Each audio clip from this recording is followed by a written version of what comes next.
Okay, hello everybody, and welcome to Wednesday.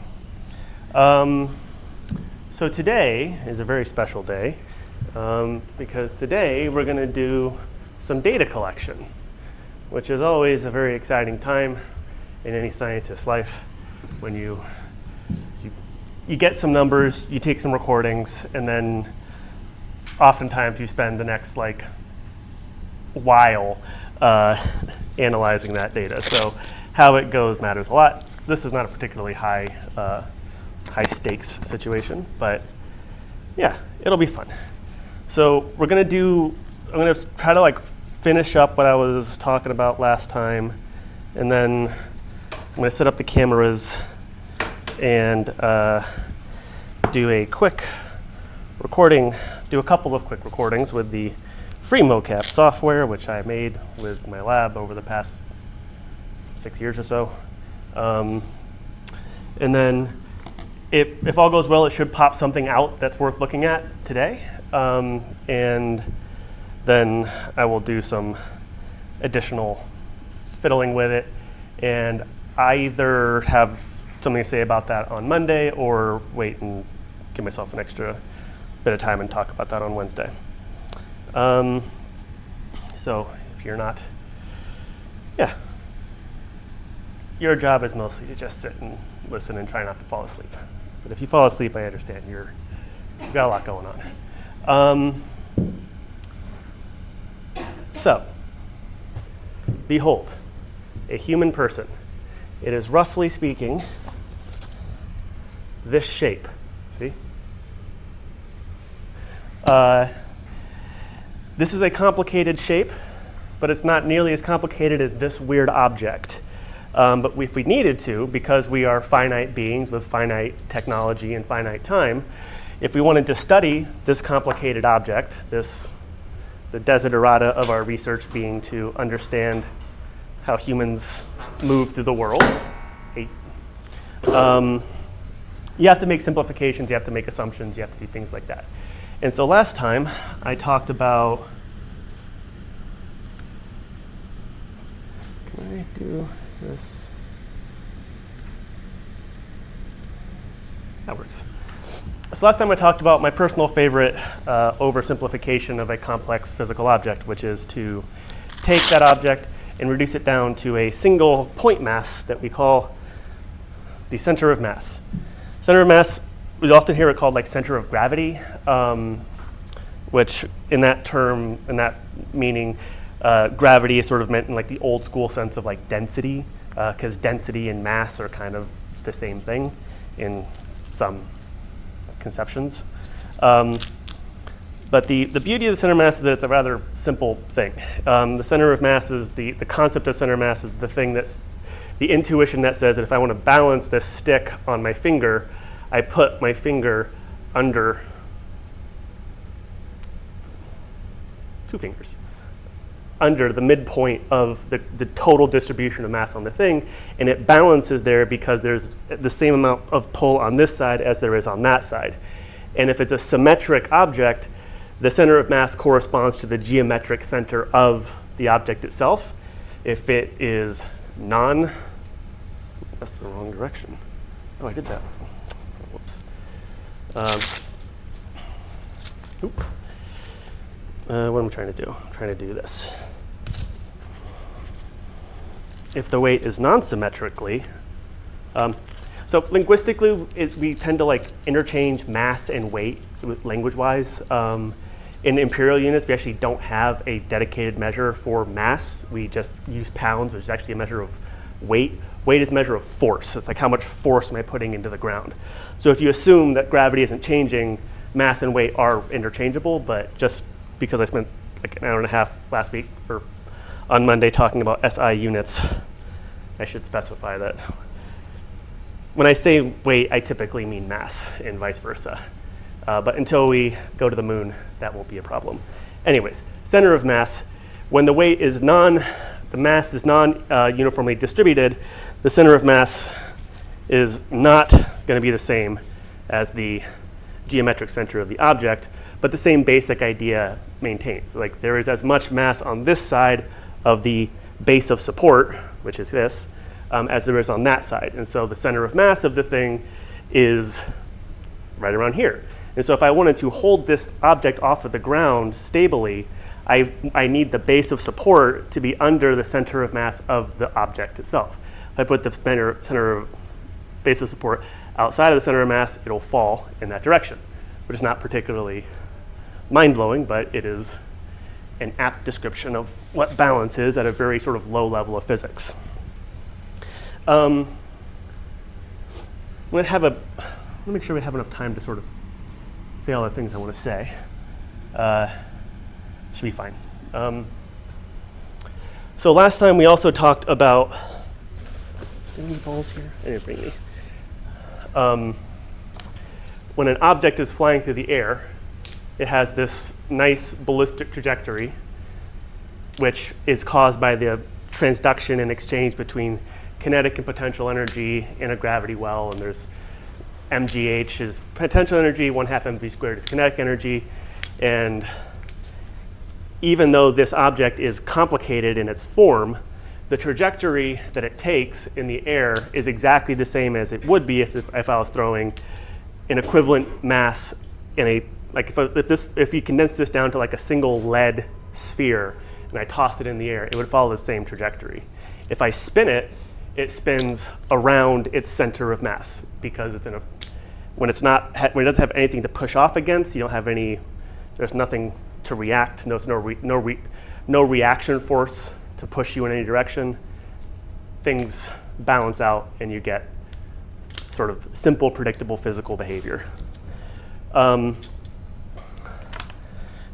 We also talked very briefly about one of my favorite things, which is pendulae, pendulums,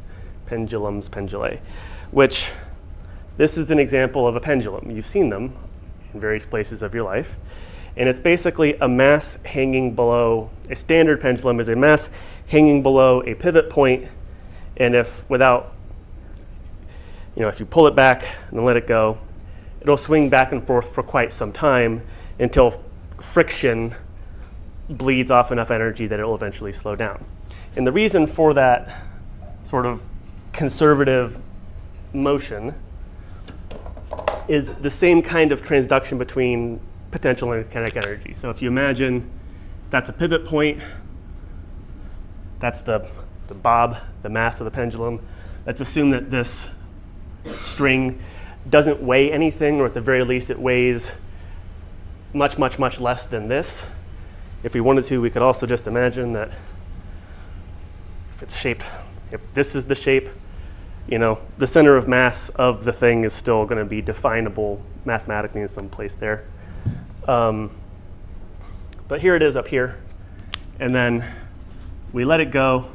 It's up here at rest, so its kinetic energy equals 0, and its potential energy is at, let's just say it's max.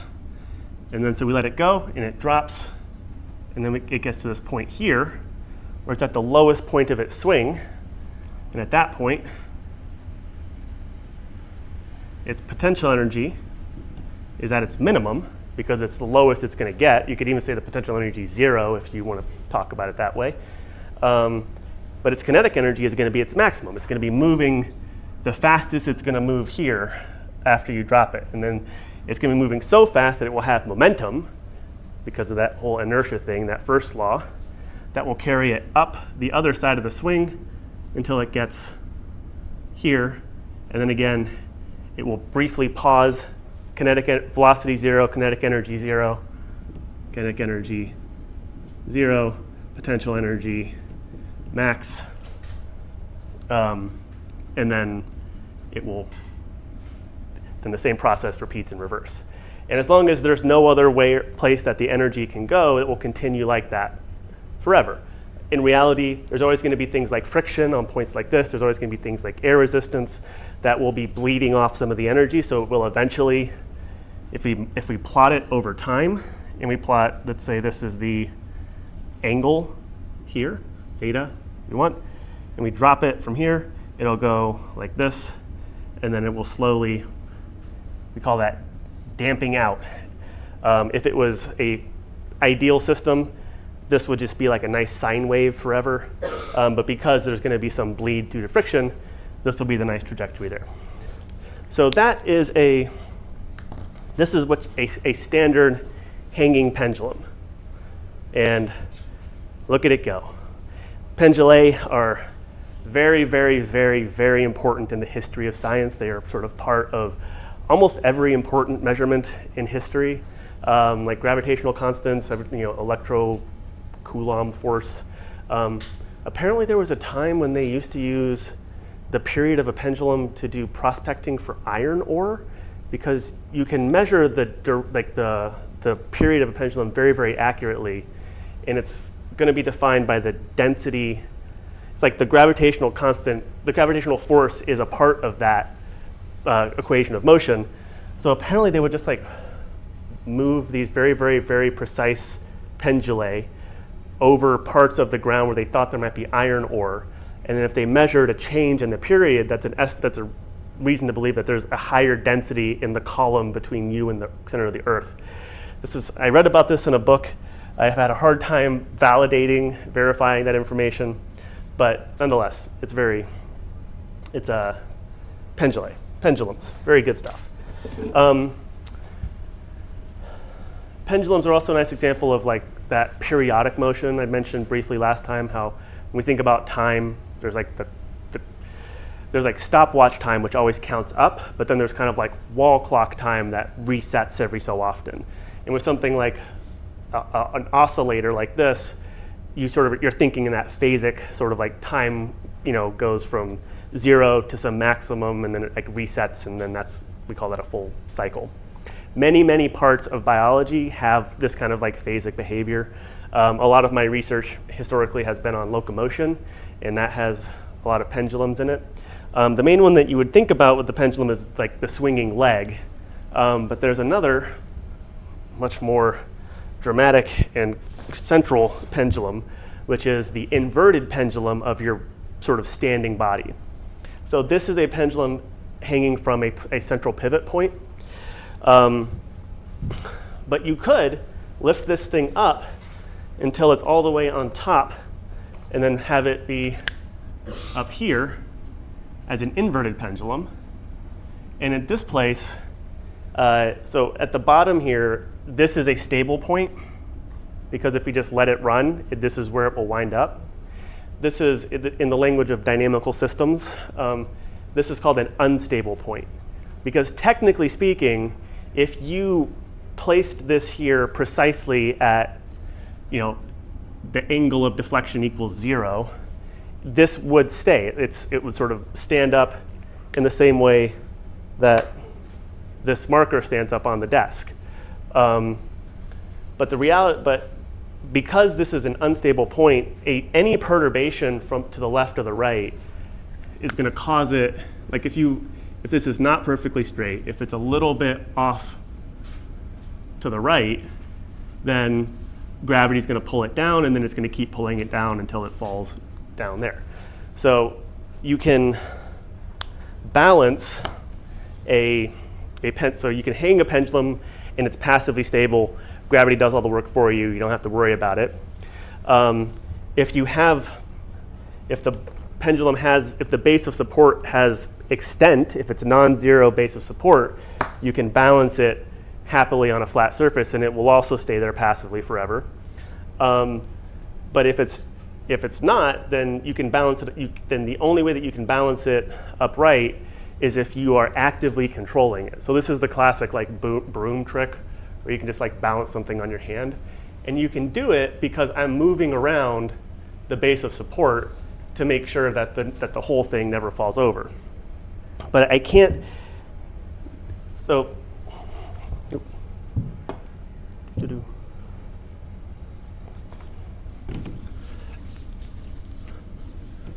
This is all by way of preamble to the recordings we're about to do.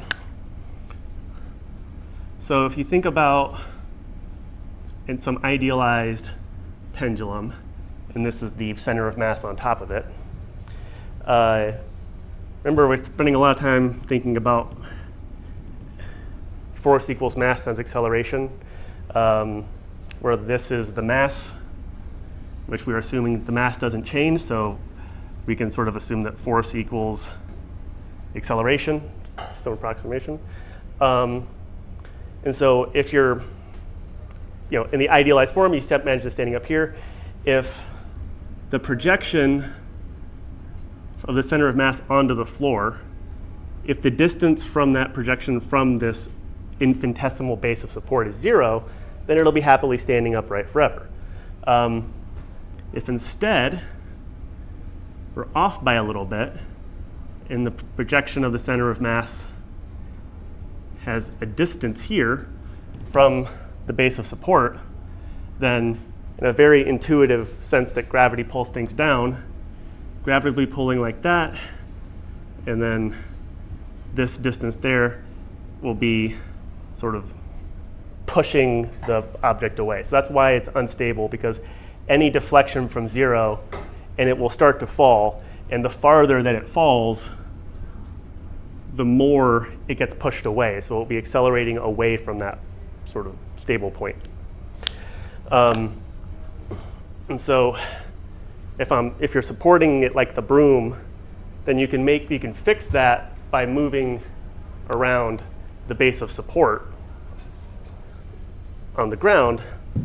But if you yourself are the pendulum in question, and you are, imagine my center of mass is here, and I'm standing on my one little leg. If I can, the only way that I can really have any control over where my body is by the forces that I'm putting into the ground through my foot. So if we now imagine that's me, that's my center of mass. This joint here is the only place that I can push into the ground. And so if I'm leaning a little bit too far forward, I can push with my toe and push myself back. If I'm leaning a little bit too far back, I can push with my heel. Not really. I can lean forward. I can do something to try to change the forces to push myself in that direction. But in general, if I don't have monkey feet or grippers on the ground, I can only really push. So that means that my center of mass has to stay within this base of support range in order for me to be able to maintain standing posture without doing something dramatic like taking a step. That's usually what we can do. So if we're assuming that the task is to stand upright without taking a step, the goal condition there is the center of mass stays within the base of support so that I can sort of move around the forces I'm pushing into the ground and sort of push my body back and forth to where it needs to go. So that is balance and standing posture in a nutshell. All of this that we're doing here, it falls under the category of biomechanics. Anytime you hear anyone talking about forces and mechanics and Newton's laws and centers of mass and joints and torques and stuff like that, you're hearing someone talk about biomechanics. But if you think about sort of zoom out a little bit from those low-level physics and start thinking instead about this physical object now as a biological system with biological system with muscles and neurons and sensory systems and stuff like that. You can start trying to ask the questions from the sort of neuroscience perspective of how does all of that sort of play out in a human person with things like joints and muscles and stuff like that. So how do I, because we're very, very good at standing up. This body configuration with the 2 feet and the arms that are off the ground, this is wild in the animal kingdom. This is a wild way to be musculoskeletally. Pretty much all other mammals are quadrupeds. The only other bipeds out there are birds, and most of them fly. The ground birds are arguably better bipeds than we are because they have 450 million years of evolution on us, so good for them. But generally speaking, for animals as big as we are, to support your entire body weight off the ground with just 2 feet is wacky. It's like unprecedented. There's no other animals, at least in the mammalian kingdom, that have bipedal locomotion. Kangaroos are a good example, but they can't really walk on two legs when they're moving. They can bounce on two legs, but when they're in place, they sort of crawl around on 4 feet, and they use their tails. Animals like bears and apes and stuff like that can walk on 2 feet, but they're knuckle walkers.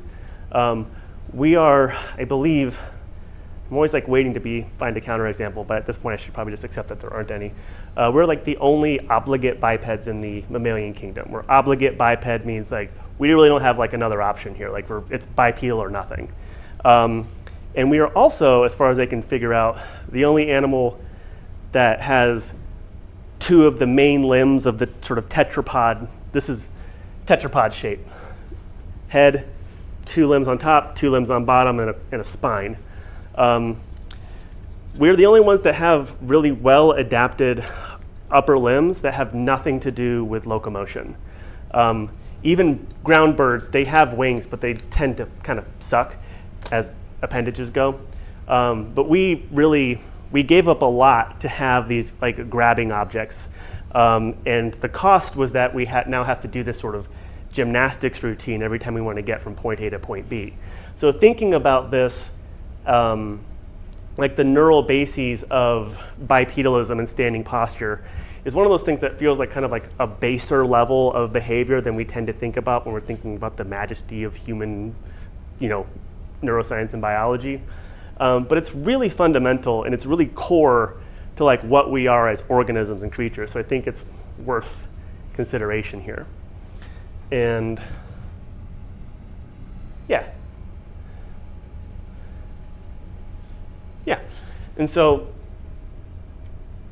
with that, I think we can start transitioning towards like the data collection part of this. So if we assume now that we all have the shared desire to understand how we weird bipedal humans manage to stand as effectively as we do, stand upright and walk around as effectively as we do, we can start now trying to think of this as empirical scientists and start asking the question of if the desired outcome, the desiderata of our research endeavors is to understand the neural bases of, let's say, just for simplicity's sake, standing posture, what are the measurements that we can take and what are the analyses that we can do and that would give us insight into the underpinnings of that behavior. And there's a lot of options, but we're going to do some simplified, it's not even all that simplified, but we're going to take a full body perspective. Like you could go in and say, oh, well, I want to figure out the sensitivity, like how do we detect our lean angle? Like, is it the vestibular organs in our inner ear? Is it the pressure under our foot? Is it the proprioceptive forces in our ankles? How can we measure the sensitivities of those things? How can we sort of understand those circuits? What are some other animals we can look at? And you can do the kind of like the classic reductive, like biological stuff and start looking at like the properties of the muscles, and we could, cut up some cadavers and see what's the density of somatosensory organs in the bottom of the feet. And we could do that kind of like zooming in on one part of the task, but necessarily doing that will leave out the actual behavior that we care about and what we would call the ecologically valid behavior of the organism in question performing the task that we care about in the real world or something close to the real world that is if we assume we care about standing posture, then we care about standing posture in the real world. We don't care about standing posture in the lab in some weird artificial environment that we concocted so that we could have something that we could study. We might have to use that to be able to make any progress, but secretly we will feel a little bit sad because we will know that we have created an artificial representation of the thing in question and we are not actually studying the thing itself. So, with that said,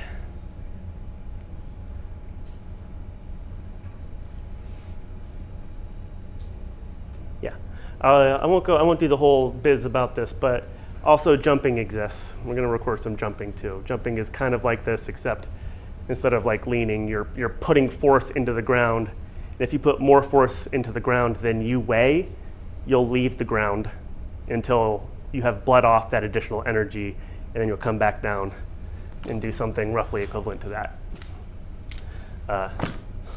Yeah.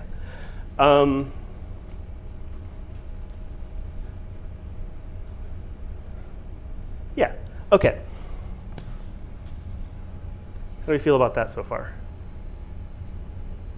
Emotionally prepared for what is to come? Great. So, in a little bit here, I have an hour to go, which should be enough time. Spoiler alert, I'm gonna set up some cameras, and those cameras are going to allow us to record full body 3D kinematic data of a human person standing in space. This human person is me. I would love to do a thing where we like record you guys and do that, but like it just, the time doesn't really work out. And so this weird conflagration of cheap cameras and free software will give us an approximation of my body at 30 frames per second, down to some level of precision at the centimeter scale of precision for my joints. And the approximation will be roughly equivalent to this. It will tell me roughly where my head was, where each body segment was, where each joint was, and this will be kind of like this is the data model that will come out of it. And this is where I'm going to start thinking as we go. And I'm going to record myself doing a couple of behaviors. So the first thing I'm going to do is calibrate, because I have to do that, and I'll talk about that as it goes. Then I'm going to do a standing task. So I'm going to stand on 2 feet, then I'm going to stand on 1 foot, and then I'm going to stand on the other foot. And then we're going to probably, I'll ask someone to pull out a timer. We'll do like 20, 30 seconds of standing in each one. So this will be recording 1, this will be recording 2, 0, 1, and then 2. I'm going to do the same thing. I'm doing this different than I've done in the past years, but I'm going to do the same thing, except now, I'm going to do the same thing while holding on to a chair.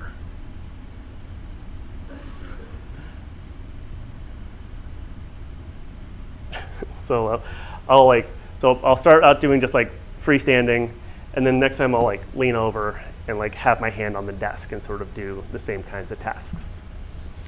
Then after that, I'm going to take a couple big jumps, just standing jump as high as I can jump. And then we'll do another one where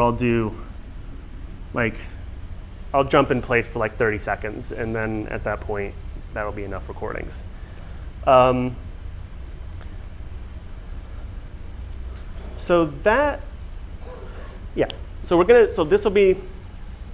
we'll get 1, 2, 3, 4, 5 total recordings, which should process in the moment, depending on how long it takes to set up. I may or may not truncate the processing so that we can get through them all. But your task as you're watching the show is to kind of think about these behaviors and think about them relative to the kind of the biomechanics, center of mass types of conversations we've been having so far, and just make some predictions about what these data will look like. And you could think about it at like the full joint level, like down to the level of like knees and ankles and shoulders and stuff like that. But that can be a little overwhelming. So I would also recommend thinking about it just in terms of like, if you boiled this whole thing down to just a ground plane, a foot and a leg, and then a center of mass, what would you expect to see Like what's going to be the difference between like standing on 2 legs versus standing on 1 leg? What's going to be the difference between standing on 1 leg free versus standing on 1 leg while like leaning on a table? What's it going to look like when I take a big jump? Like, what's it going to look like when I take a bunch of jumps? And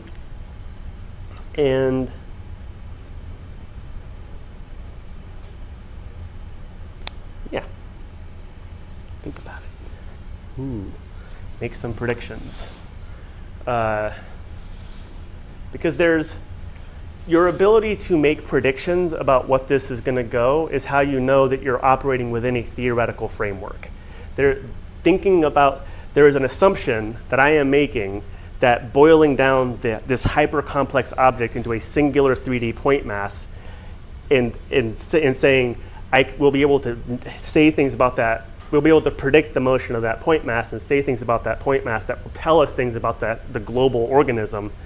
That's a theoretical framework. That's a pretty strong, bold claim. But we're going to operate within that space. And yeah. I'm going to try to do this without crashing my computer too, which is always fun. So,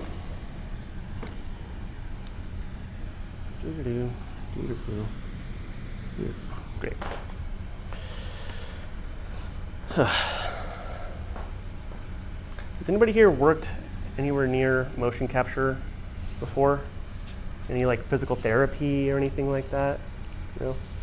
Yeah. So it's one of these things where motion capture, like mostly where you will have seen it will be like behind the scenes of movies and video games and stuff like that. You know, a lot of like Lord of the Rings stuff of Golem and Smaug running around.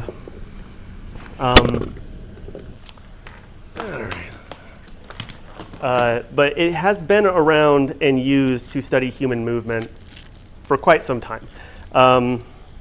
Arguably, video, like the invention of video, was technically.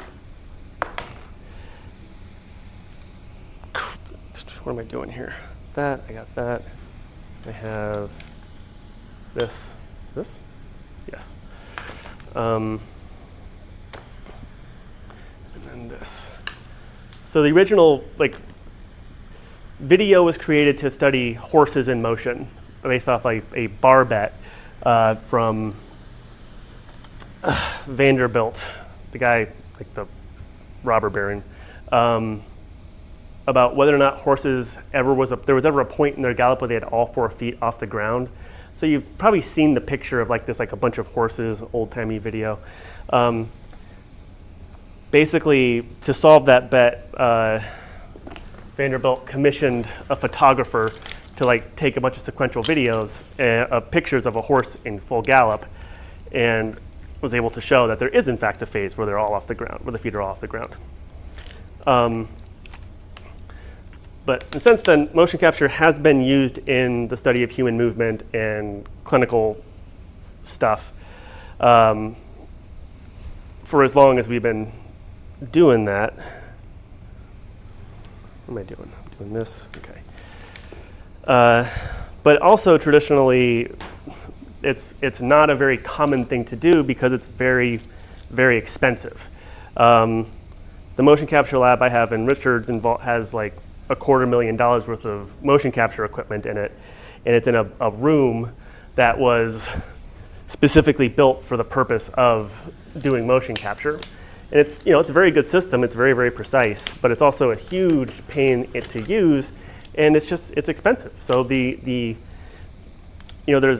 number of people out there who are studying human movement is much, much larger than the number of people who can afford motion capture. So that was kind of a part of the motivation that I had for making this strange system. Was basically realizing around 2017 when a software came out called OpenPose that used convolutional neural networks to basically draw a stick figure on a person in a video. And I saw that, and then sometime later realized that that capacity to basically draw like a 2D skeleton estimate on a person in a scene was kind of enough to build a motion capture system out of. And then, you know, that was sort of an idea that I had, and sort of the thought was, yeah, that's a cool idea, but like, I don't know how to write code, and that seems like way too much work. So I guess I'll never do it. And then 3 years later, COVID hit, and I lost access to my lab for an indefinite period of time, and I also lost faith in the academic system pretty much entirely, and started like rethinking the idea that using, I'm gonna have to unplug this camera now.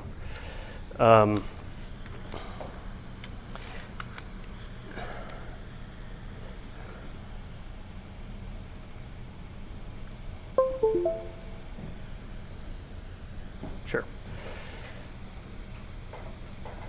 I'll turn you off later.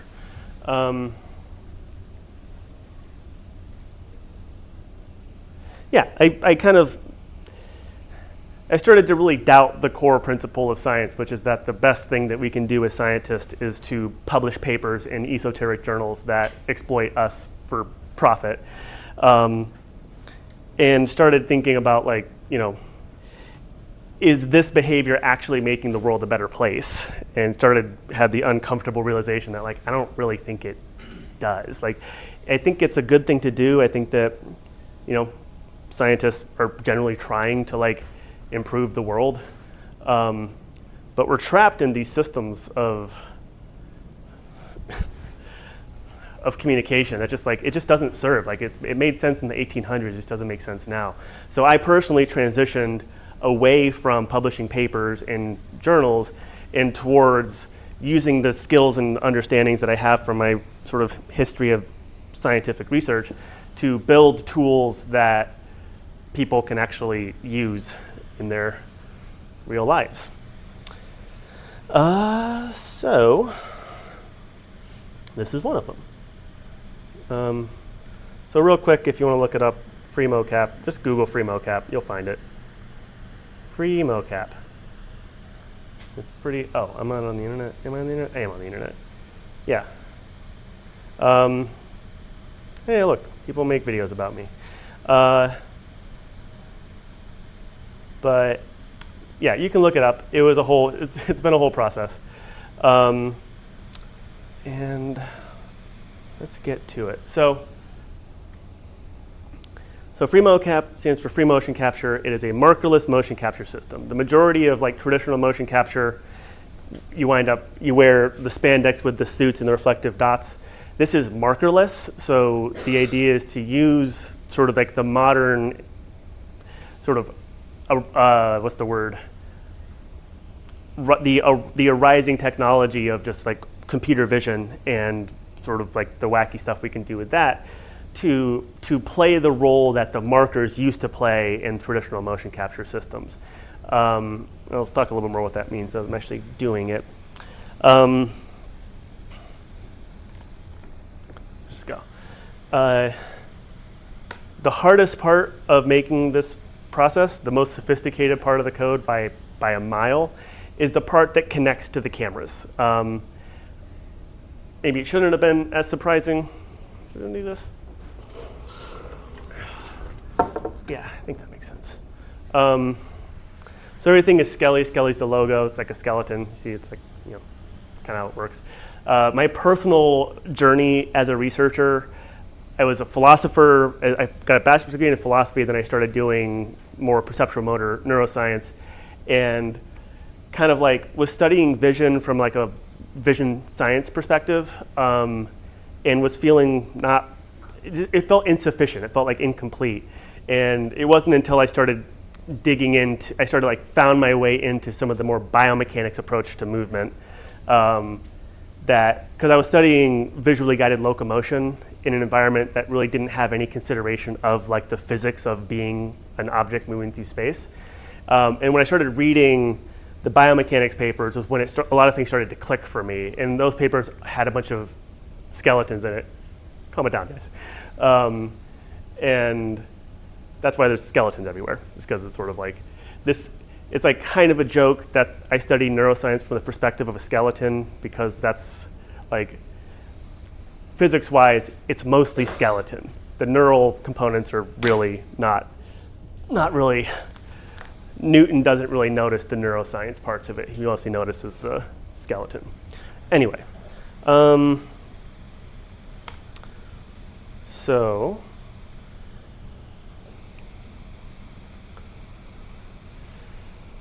this is the latest form of the software. Actually, it's not. The current stage of development of FreeMoCap is that the core software is a little bit behind the development side of it. So we're using this camera stuff. It's very slow for some reason. Why are we so slow?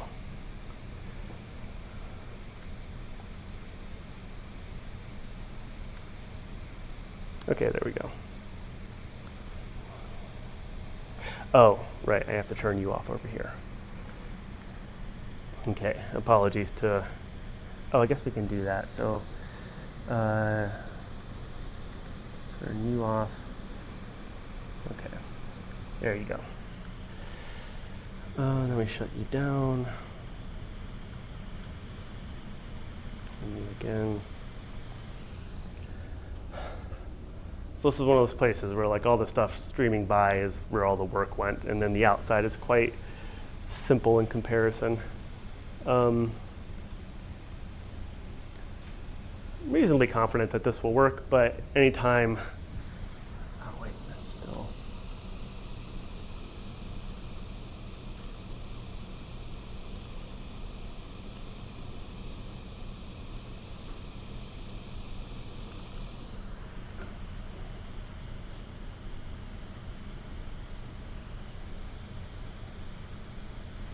Okay.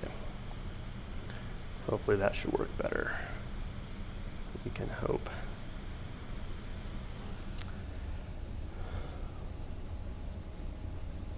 Yeah, so as a scientific tool, motion capture is in the very crowded space of being a camera-based research tool. So the environmental energy that we are encoding and recording, in this case, will be light. So light bounces off of me, goes through the lens of the camera, gets absorbed by the camera sensor, which is just a little rectangular silicon wafer, whichever one of those is accurate. And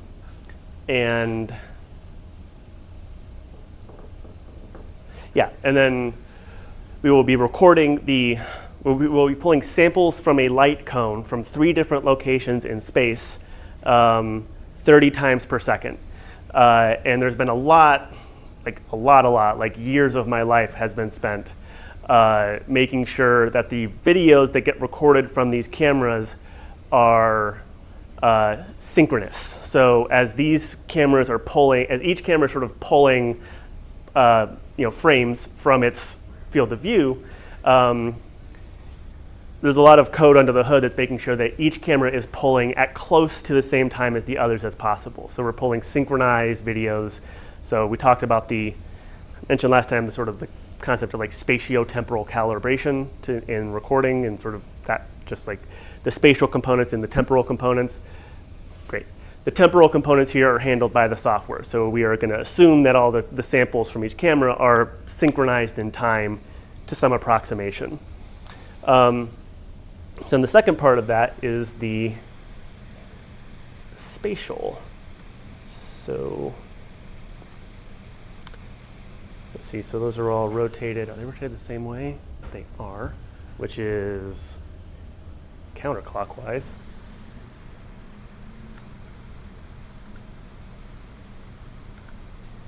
I think that should work. Did I get that right? I got it backwards. It's always backwards.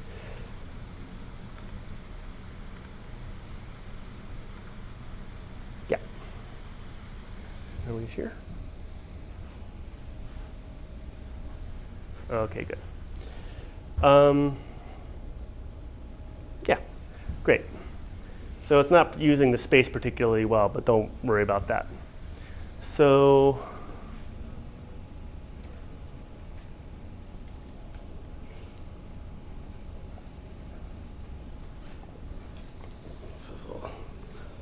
now I'm going to point the cameras. So I'm going to stand roughly here.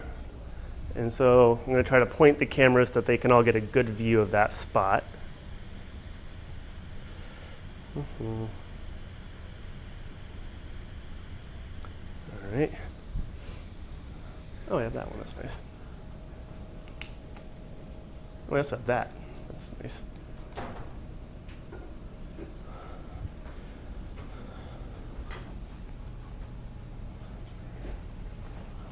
Okay. Now, unfortunately, I'll do that later. So the images are a little dark. I think that is the nature of the beast. Another part of the game here with FreeMoCap was building the cheapest possible system I could possibly get. So intentionally targeting like garbage cameras. These are really garbage cameras. Like they cost $10 a pop. On the assumption that, as a researcher, buying 4 GoPros is nothing, but if I'm trying to make something that's accessible to the world, GoPros are expensive. So trying to build it on the cheapest possible hardware was a part of the game. Okay, so we're going to have to do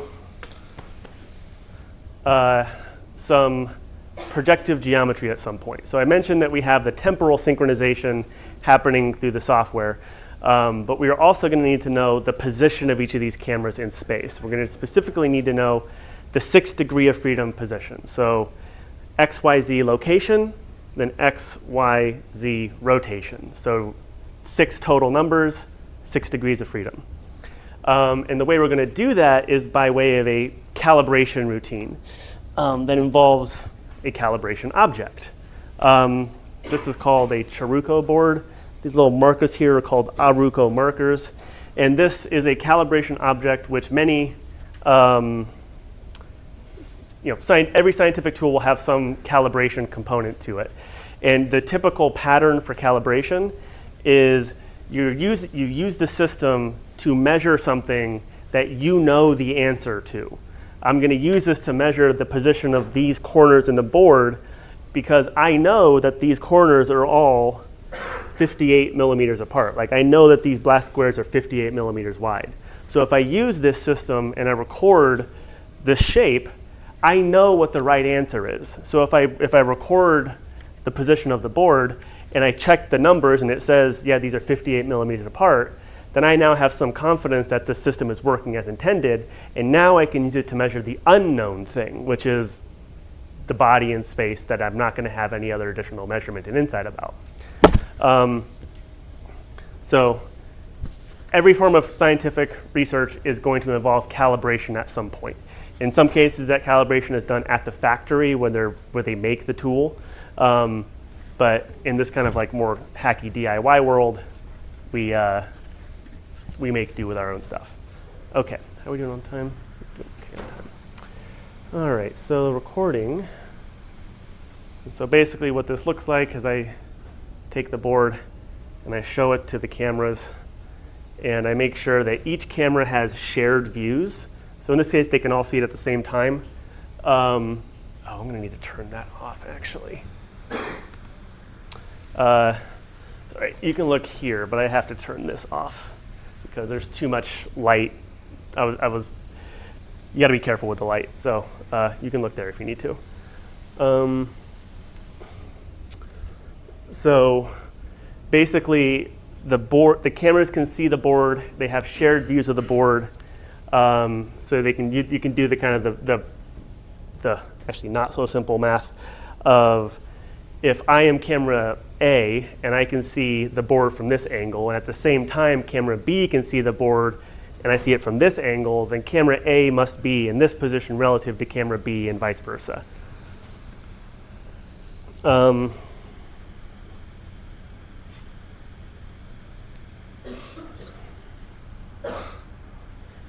Make sure that works.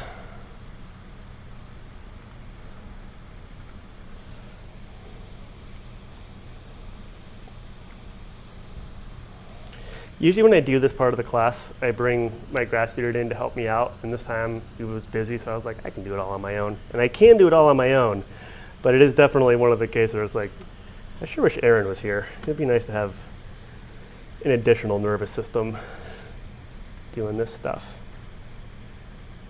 So now I'm just manually moving stuff from one folder to another just because of the stage of software it's in.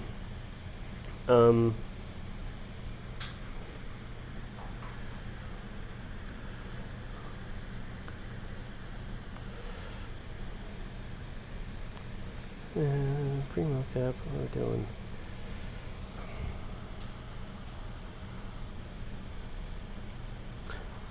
You gonna run? Or you gonna crash?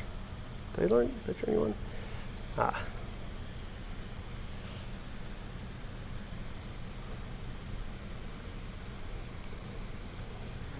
UV sync.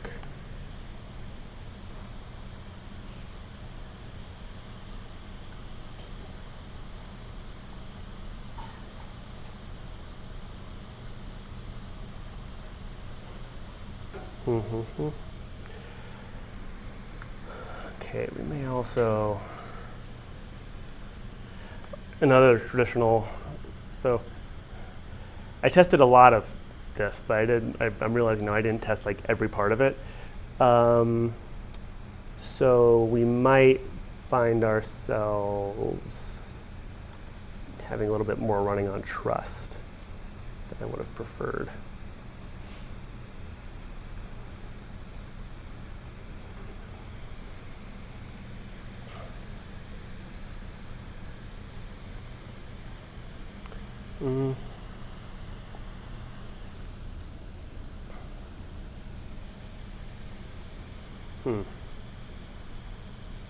Okay. Well, as that runs, let's see. What are you doing? Why?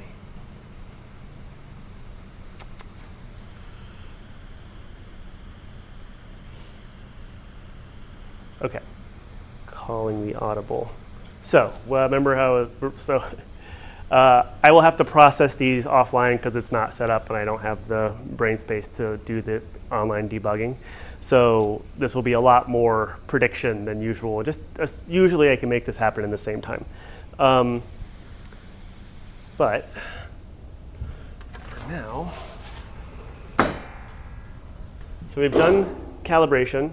Now we're going to do simple standing. So 2 foot standing, 1 foot, and 1 foot on the left, 1 foot on the right. We would call this a control condition because this is the one where nothing will be manipulated in this case.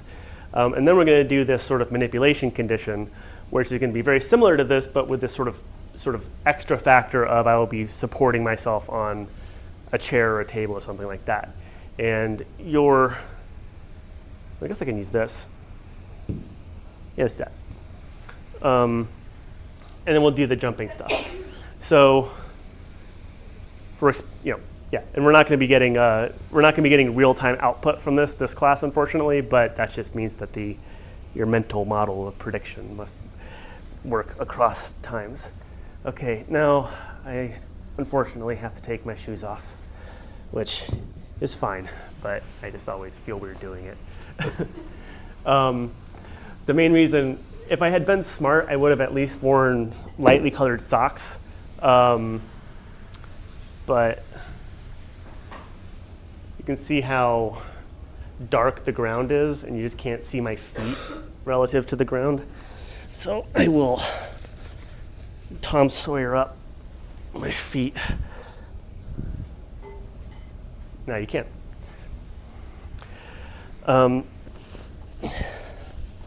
This is one of the,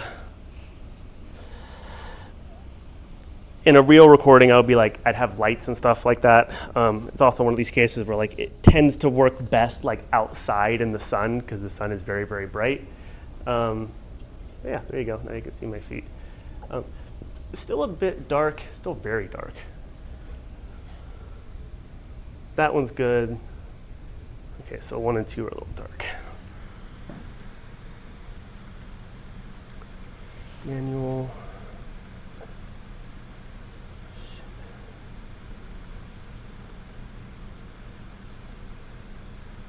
Oh, it looks better on my screen.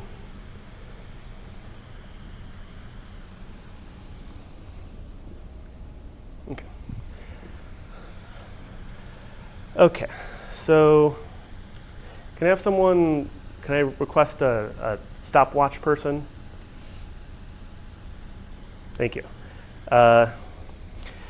So I'm going to ask for like basically 30-second intervals. So I'll let you know when it's ready to go. I do have to turn this off again. And I'll leave that down. And, oh right, where's the... And I want to be standing like here. Great. All right, I'll let you know. It's not right now. So here I go. So I'm going to stand here. And I guess, yeah, start it now. So this is me standing. I'm kind of already bored with this, so I'm going to lean. I'm going to be sort of intentionally, in all these cases, leaning as far as I can lean, sort of within, ideally without moving my feet. So I'm leaning all the way to the right and all the way forward. Let me know when we hit 30. There? Cool. No? Great. Okay, so now I'm on 1 foot, and my base of support has now gotten appreciably smaller, and I'm wiggling around both for fun and because I'm off balance. So again, sort of like just look at like what's happening bodily. I'm doing a lot of movement, but we have some strong predictions we can make about the position of my center of mass relative to my base of support, and you make those predictions even stronger. Thank you. And yoop. When the base of support gets smaller, your ability to predict the location of the center of mass gets better. Like you have more predictive capacity because it is a more constrained task. There are fewer ways that I can successfully complete the task of standing upright when I only have 1 foot on the ground than I do when I have 2 feet on the ground. And done. Okay. Great. So, with those predictions in mind, how am I going to do this? I think I will.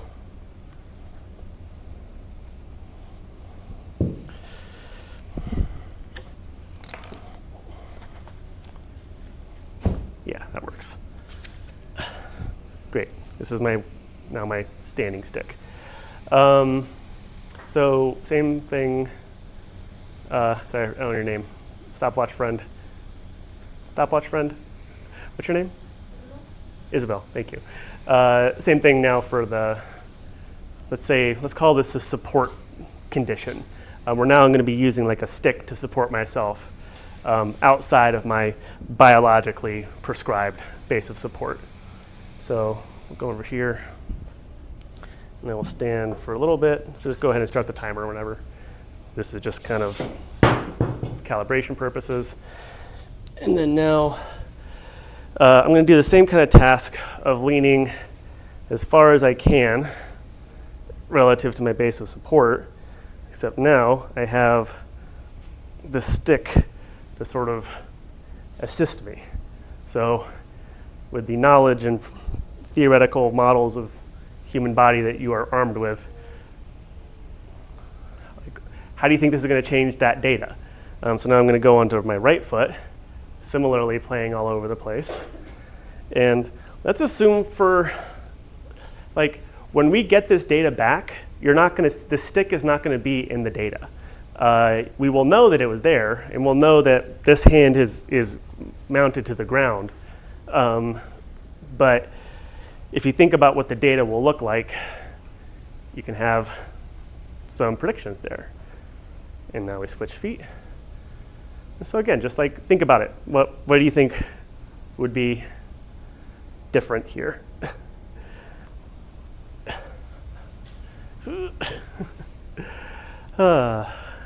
It's been a long day. It's like standing in place is not the hardest thing in the world, but I'm making it difficult. And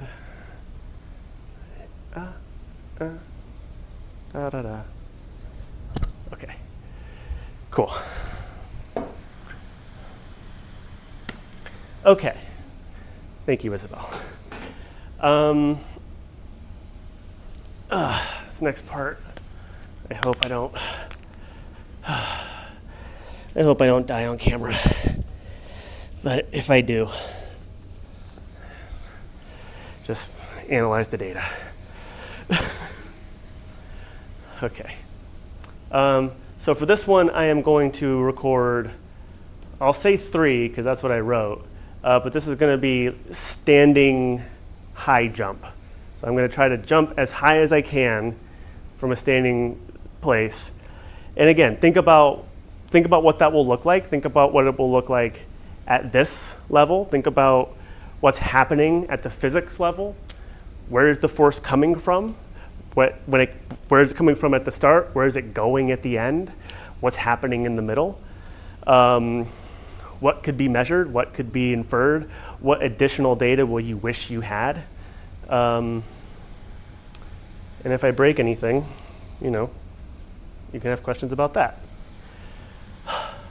Okay. I don't need a timer for this. So record. So go stand here. Hello. I don't want to whack myself there. God, I used to not weigh as much. Okay. And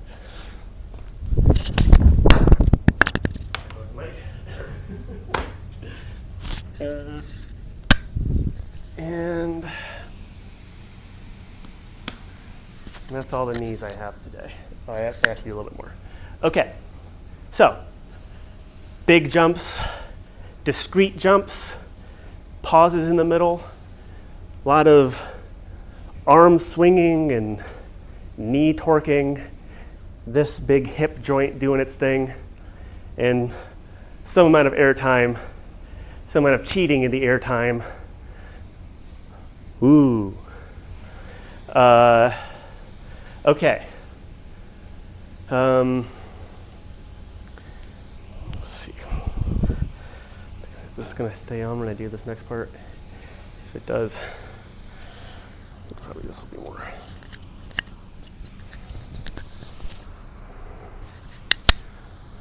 That'll probably be more reliable. Okay. Okay, so now, instead of doing several discrete high jumps, I'm just going to bounce in place. And I'll bounce in place for as long as I want to, which I'm not going to ask anyone to time it. I'm just going to go until I want to stop. I'm going to do at least 10, and then I'll just go until I'm tired. And I'm already tired, so we'll see how that goes. Oh, also pointing out, I pulled my legs up, I pulled the pants up, both to expose the nice pale skin below, which does well. This feels bright to us, but our eyes, the human eye is incredibly good at adjusting to changes in luminance. So relative to like a sunny day, it's basically pitch black in here. We're just really, really good at adapting to that. So I exposed my legs both because they are lighter and they are contrasting with the carpet, but I'm also trying to give the cameras a view of my knee, as opposed to having it be blocked. Again, like if you're trying to predict where my knee is, it's going to be way harder if it's being covered by cloth than it is if it's directly exposed. So it's not just a fashion statement, it's empirically grounded. Okay, so yeah, so we'll call this discrete jumps, and we'll call this repeated hops and bounces. So again, thinking about the behavior, thinking about the mechanics, thinking about the joint torques, thinking about the fatigue, where does the energy come from, what did I have for dinner last night? These are the questions of biology. Okay. I'm not going to time it. Okay. So record, standing here, give that nice calibration a bit, and now we hop. Okay, 1, 2, 3.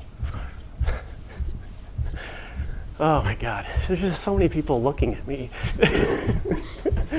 It's fine. Also, I wonder, it's like, are there people below us? Are they wondering what's happening? I don't know. Oh, how long have I been jumping? How many jumps was that? I don't know. Okay, I think that's plenty. 10 more? Okay, 1, 2, 3, 4, 5, 6, 7, 8, 9, 10. Okay. Done. Okay. Great. Data collected, not processed.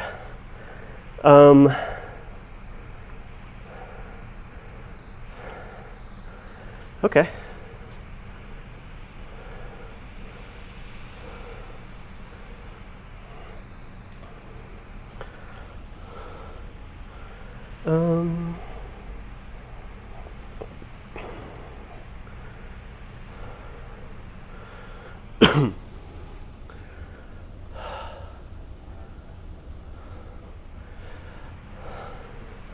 Let me see if I can get this thing running. I'll give it one more college try, as they say.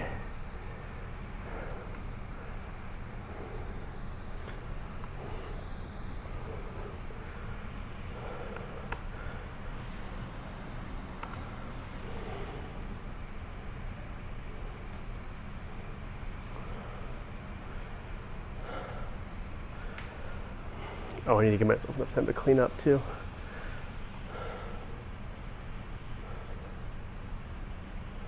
Okay, good.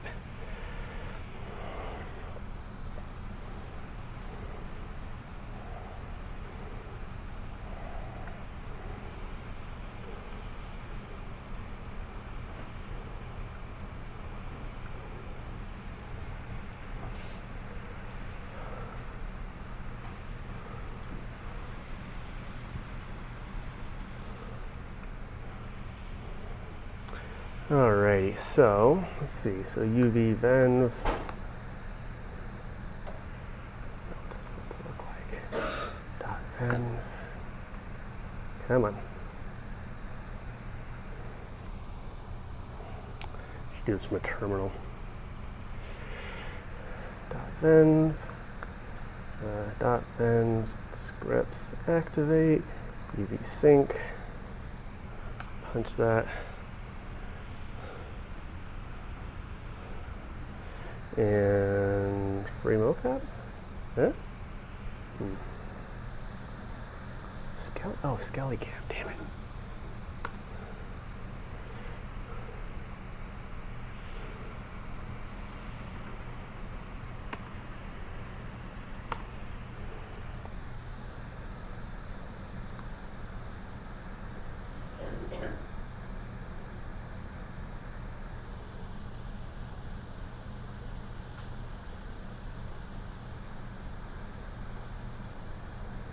Dot Venv. Scripts activate, UV sync, and MoCap? Huh? Huh? Huh? Huh?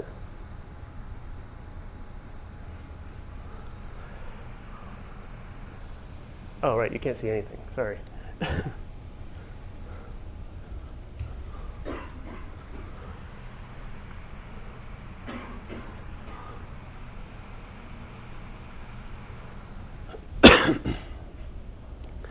Sort of the fundamental nature of working on anything for any length of time, particularly if the thing you're making is something that other people are using.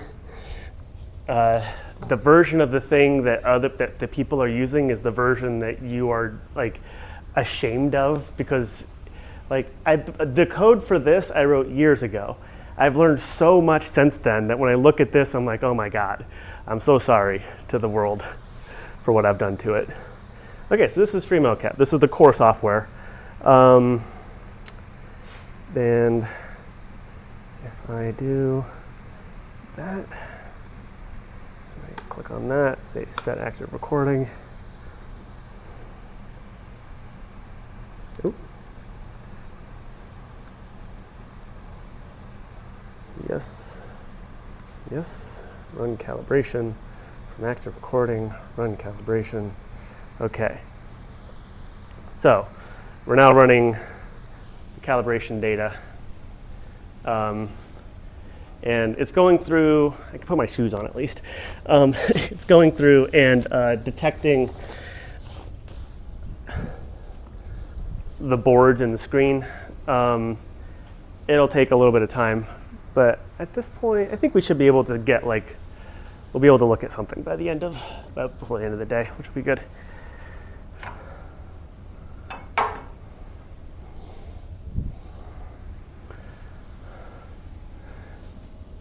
Does anyone have any burning questions while the thing is running? It's one of those things I'm sure there are many questions. So can anyone choose one question from the many that are floating around?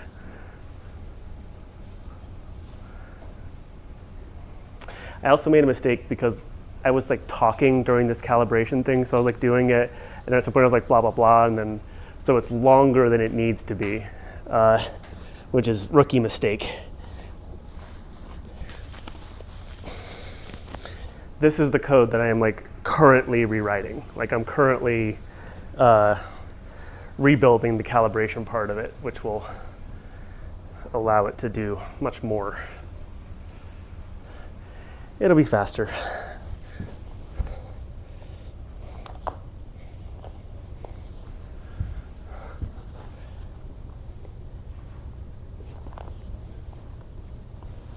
Okay.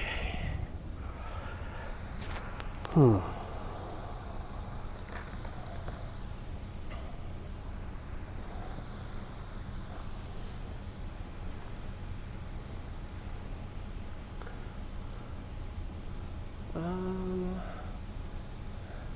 guess I could look at the other stuff, but I don't really want to do that. That feels like cheating. I have recordings from the past, but that feels like cheating right now.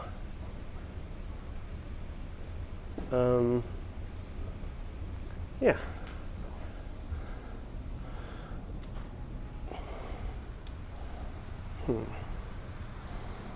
Okay.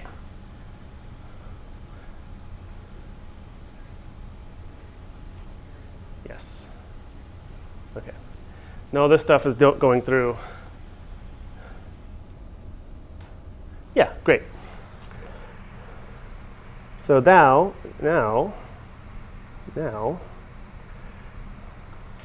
we have this object, which is, I can't write it for some reason. So camera 0, camera 1, camera 2, camera matrix, and then these are the 2 points that matter. Rotation, 1, 2, 3. Translation, 1, 2, 3. Camera 1 is defined as 0. So these are the 6 degrees of freedom that we need for each of the cameras. So we now know where all the cameras are. These are measured in millimeters, and theoretically, 1.5. So 1,500 millimeters is 1.5 meters, 1,000 meters. So they say that they're meter to 2 apart, which checks out intuitively. So now that we have that, we can. Okay, I think let's look at the jump, the big jump. That's the most fun one, I think. So that was the actually.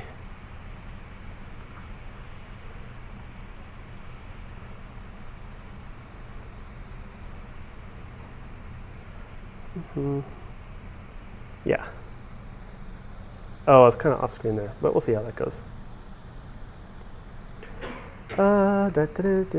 Set as active recording. Okay. Use most recent calibration. And that one was probably the shortest too. So go ahead and process. Okay. So if all goes well, do you see my Blender? You do see my Blender. Great. So now what it's doing is it's going through, and in each of the videos, it's going through frame by frame. So let's say if it's 1,000 frames of recording, which is whatever 30 seconds or something, less than 30 seconds actually. Then for 3 cameras, you have 3,000 total images. And then in each of those images, you have to run through and do the relatively heavy computation of using the convolutional neural network to try to detect where the person is in the screen, in the recording. And that will look, oh, actually, no, that's from old. Okay, never mind. Yeah, and so once you have done that, you will have 3,000 two-dimensional estimates of where I was in space, coupled with estimates for where each of the cameras were in space. And so you can do, don't worry about that, that's normal. So from the two-dimensional estimates in the images, plus the 6 degree of freedom positions of the cameras, you can triangulate the position of each of those points by basically just imagining firing a laser, so like tracking my elbow from camera 1, 2, and 3. If you imagine that you fired a laser from each of those cameras, the place where the lasers cross over each other is the position of that object in space. And all of that is going to happen under the hood very, very fast. And it's all just a bunch of like that kind of geometry hasn't changed in like 1,000 years. It's the same stuff that's like Euclid level geometry. It's just now being done much, much, much faster on a strained rectangle of silicone and electricity.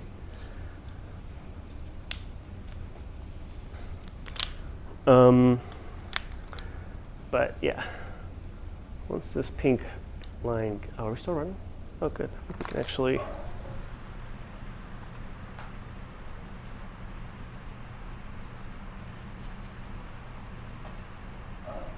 Yeah, so it looks roughly like that. So this is the output from one of the videos. So this is,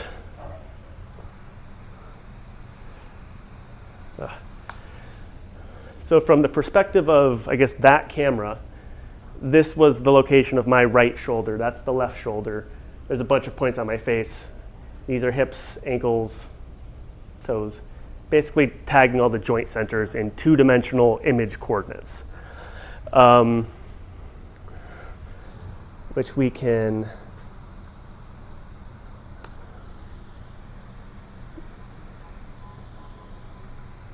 and so yeah, so that's all well and good. It's useful information, but you would have a very difficult time doing any of the physicsy kinds of stuff that we were talking about on this data, because you don't really have a measurement in this case of like where the ground is. Like you don't really have a measurement of what up is. You have up in the image, but you can see that the image is tilted. So if you want to say, oh, you're moving relative to gravity, like if you want to say you're balanced over your feet, those are all terms that happen in the reference frame of like the physics, we call it the inertial reference frame. And this data is all coming in camera sensor reference frame. This is 0, 0 in image coordinates, just the upper left point of the screen. And that's 0, 0, meaning the upper left corner of the little silicone wafer at the back of the camera thing. So converting that into something that is very strange that one is like running so much slower than the others. But to be able to talk about this data in sort of these physically grounded terms that we've been trying to sort of build up requires a transfer and sort of a lot of computation to get this data referenced in a inertial reference frame. Okay, what's going on? Okay, cool. So now the pink lines are gone, which means we've done all the 2D estimation. And this white, much, much faster line is doing all of the triangulation. So 550,000 data points, just cranking, yeah. And now how are we doing? Doing that. Recording data. Just takes a while. Now,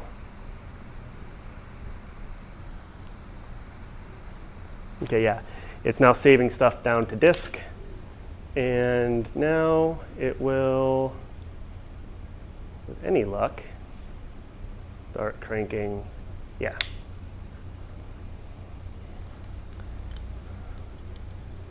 Come on, buddy. Yeah. Yes, and so now this part of the code is now sending. So at this point, we've done the main task. We've recorded the person. We've done the two-dimensional thing. The 3D reconstruction has actually already happened, and now a very important, often neglected step is occurring, which is converting it into a human, into some visualizable format. So something that we as humans can look at and make sense of. Because saving all the data out into like a massive CSV Excel spreadsheet is good, but like it's still not a term that we can really make any sense out of. So, or a format that we can make sense out of. So this is Blender, which is a 3D animation software. And this is where we see if it actually worked well, which I feel. Let's see how it does. So not in the screen. There we go. Here I am. It's okay. So this one is not looking the best. Whoop. So you see this one, it's the image is upside down. It's gonna fix. Oh man, there we go. So that was actually a nice case where this is a good view. This is a good view. This one, it's seeing the skeleton upside down. So this reconstructed view is not going to look right because a third of the data is flipped upside down. And luckily, I took a few steps forward and then it fixed itself. And so now this is a much better looking skeleton. Let's see, time. I'm going to count time. So now that I know it works, I can belabor the point. It's a little bit rotated, which I can fix later. So rotate around X. There you go. This pink and blue ball here is the calculated center of mass. The skeleton is sort of more for visualization than actual data. These stick figures here, those are the rigid bodies that I was talking about. So this is the thigh, the upper arm, things like that, and cool.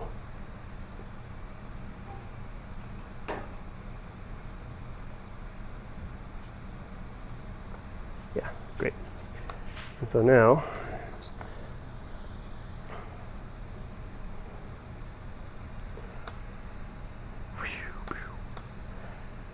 okay, so it's not the best data I've ever gotten in my life. It's just very dark in here, but it's not bad.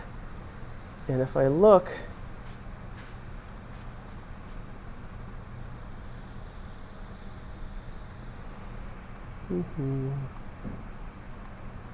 oops.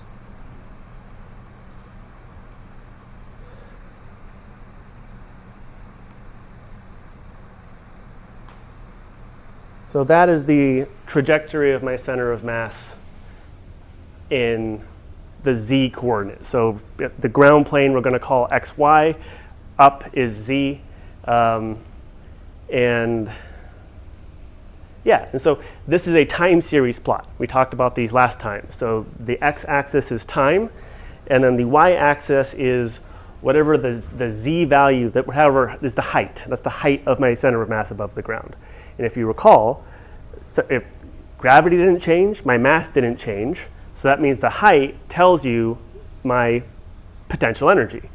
If we assume that this is my standing height, we can call that 0 if we want to. That's 0 potential energy.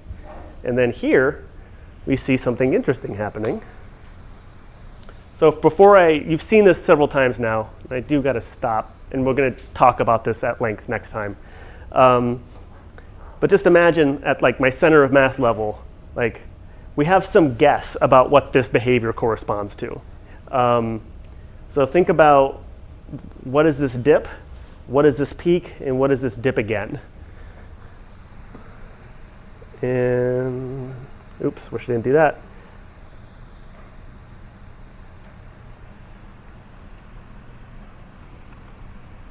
Come on, there we go. So there we go, that's my lowest point.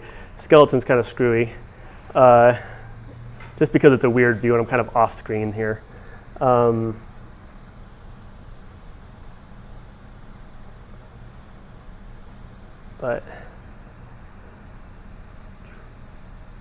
I'm going to go up, and that's the peak. That's the apex of the jump. That's the highest. This is the place my potential energy is at its highest, and my kinetic energy in the Z position is 0. I am paused at that height. And now I'm coming back down. And again, the data is not the best in the world, but you can see that kind of, I don't just land with like straight legs, I land and I bend into it. There's intuitive reasons why, but then there's also like deeper biomechanical and physiological reasons why. This is a lot of energy I have to bleed off, and I don't want to bleed it off directly into my joints. I would rather bleed it off into my soft tissue and let the muscles kind of pull against it so that I don't blow out my meniscus or something like that. And then I do it again. And so this is also kind of a nice example of why the center of mass is such a nice measurement, because even in these cases where the data is not that great and the skeleton gets all warble-garble in these particular moments, the overall trajectory is roughly speaking what you would expect it to be. So even in contexts where the data has fidelity issues, you can still talk about the global data because it's basically a giant smoothing algorithm to just collapse this entire thing down to a singular point. Whee! And I gotta go, but I can't help myself. In range, around frame, 30, 30. Calculate the whole thing. Okay. Display.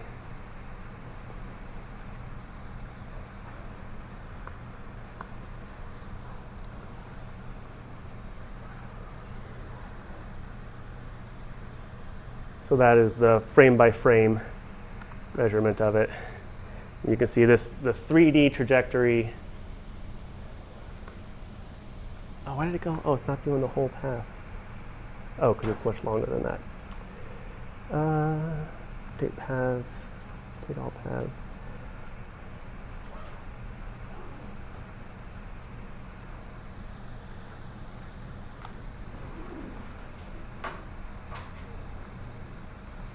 There you go. And here we can even take the whole guy, hide him. Hide him.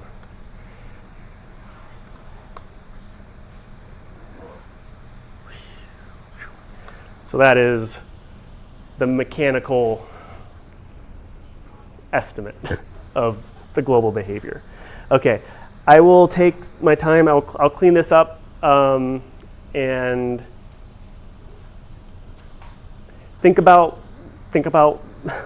the things we talked about. Make some general predictions.